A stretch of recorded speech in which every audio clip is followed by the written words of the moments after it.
Miten palkka muodostuu kunta-alan uudessa tasopalkkamallissa?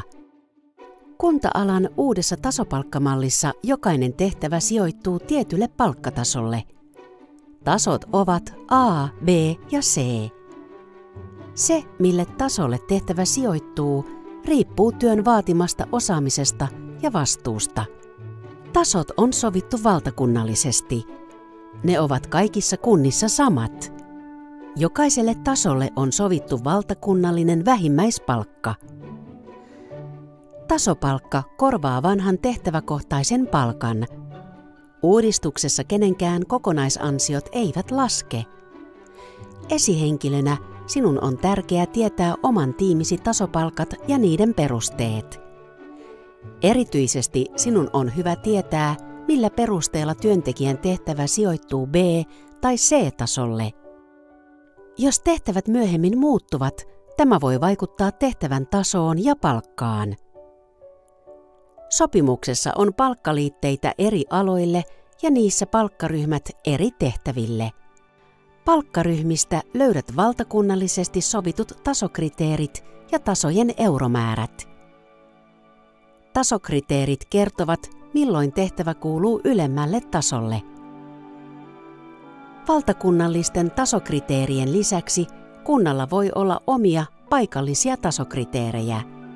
Tasopalkkajärjestelmässä A on normaali perustaso.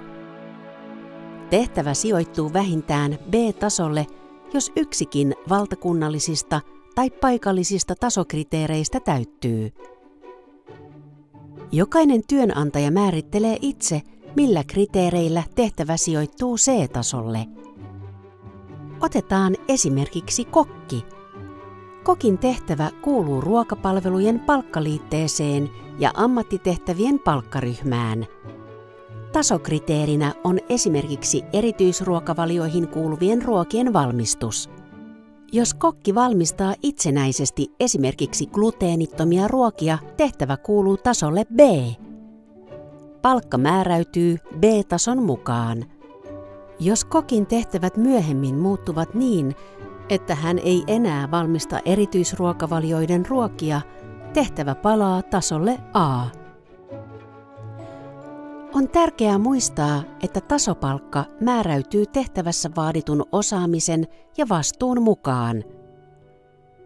Työssä suoriutuminen ei vaikuta tasopalkkaan. Uudessa järjestelmässä muut palkanosat, kuten työkokemuslisä ja henkilökohtainen lisä, säilyvät. Uutta on tasolisä.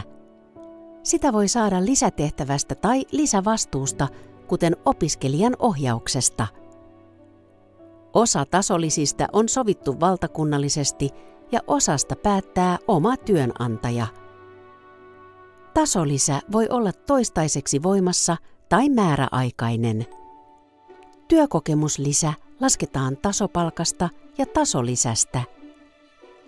Haluatko tietää lisää? Juttele esihenkilösi tai HR:n edustajan kanssa. Tutustu myös työ- ja virkaehtosopimuksen palkkaliitteisiin. Löydät ne osoitteesta kt.fi.